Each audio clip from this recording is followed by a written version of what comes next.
क्योंकि सास भी कभी बहू थी 2 फीट के आने वाले एपिसोड में एक साथ 4 जिंदगी बर्बाद होने वाली है। तुलसी वीरानी के लिए रणविजय और गौतम राहु केतु बन जाएंगे। क्योंकि सास भी कभी बहू थी 2 फीट के अपकमिंग एपिसोड की शुरुआत में पूरा वीरानी परिवार परी और रणविजय के तलाक के केस के लिए कोर्ट में दिखाई देता है। हेमंत कोर्ट में सबूत पेश करता है और दलील देता है कि दोनों अब साथ नहीं रह सकते और उन्हें जल्द से जल्द तलाक चाहिए। गौतम भी इस बात से सहमत होते नजर आने वाला है। हालांकि वो ये भी कहता है कि परिवार को रणविजय को पैसे देने चाहिए ताकि तलाक के बाद उसे पैसों की दिक्कत न हो। मिहिर पूरी तरह सहमत होता है और कहता है कि जब तक उसकी बेटी बड़ी नहीं हो जाती है वो कुछ भी देने को तैयार है। केएसबी के बीटी 2 ट्विस्ट।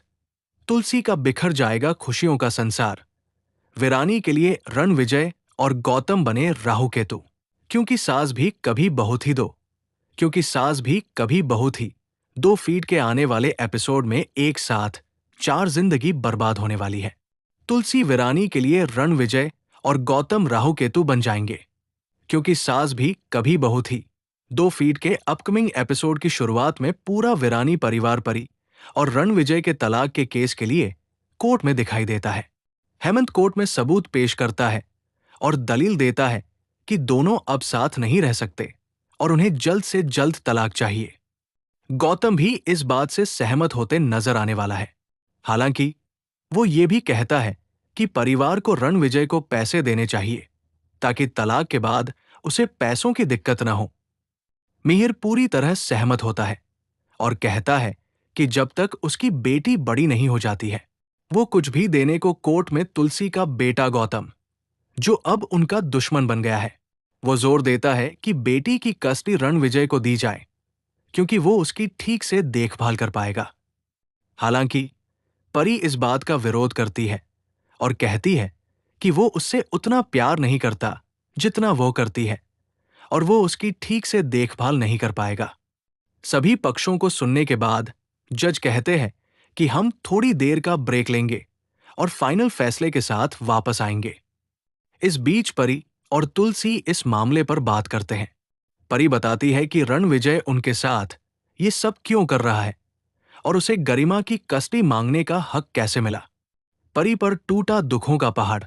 जज वापस आते हैं और कहते हैं कि एक बच्चे को अपनी जिंदगी में दोनों माता पिता की जरूरत होती है। हालांकि वो कहते हैं कि रणविजय का पक्ष ज्यादा मजबूत है। वो घोषणा करते हैं कि रणविजय को गरिमा की कस्टडी मिलेगी और वीरानी परिवार को तलाक के मुआवजे के तौर पर उसे अपने हिस्से का आधा देना होगा। गौतम और रणविजय अपनी जीत का जश्न मनाते हैं, जबकि परी कोर्ट में टूट जाती है। जैसे ही कोर्ट का काम खत्म होने लगता है, तुलसी अपने बेटे के पास जाती है और उससे पूछती है कि उसने क्या किया है। वो कहती है कि रणविजय धोखेबाज और जालिम है, फिर भी गौतम ने हर बात में उसका साथ दिया। गौतम उससे भेदभाव बंद करने के लिए कहता है और याद दिलाता है कि वो अपने बच्चों के बीच कैसे भेदभाव करती थी। तुलसी कहती है कि उसके सभी बच्चे उसके लिए बराबर हैं और वो उन सभी से प्यार करती है। हालांकि गौतम उसकी कोई भी बात सुनने से मना कर देता है। वो उससे कहता है कि उन्हें ये सब बंद करना होगा। रणविजय तुलसी को ताना मारने के लिए बीच में आता है। हालांकि गौतम उसे खींचकर दूर ले जाता है। पीछे नोएना केस के फैसले का जश्न मनाती दिखती है, क्योंकि इसका मतलब है कि तुलसी साड़ी के ऑर्डर से डिस्ट्रैक्ट रहेगी। नोएना की साजिश में फंसा तुलसी का बेटा गौतम और रणविजय कोर्ट से निकल जाते हैं, क्योंकि गौतम को यूएस वापस जाने की फ्लाइट पकड़नी है। रणविजय उसे एयरपोर्ट पर छोड़ते नजर आने वाला है और वीरानी परिवार को दुख पहुंचाने के लिए उसे धन्यवाद देता है। गौतम उससे कहता है कि उसने सब कुछ अपने लिए किया और रणविजय को सोचना चाहिए कि वो उन शेयरों का क्या करेगा जो मिहिर उसे ट्रांसफर करेगा। वे एयरपोर्ट पहुंचते हैं, लेकिन गौतम के अंदर जाने से पहले नोएना आकर उसे रोक देती है। वह केस जीतने और तुलसी को दुख पहुंचाने के लिए उसे धन्यवाद देती है।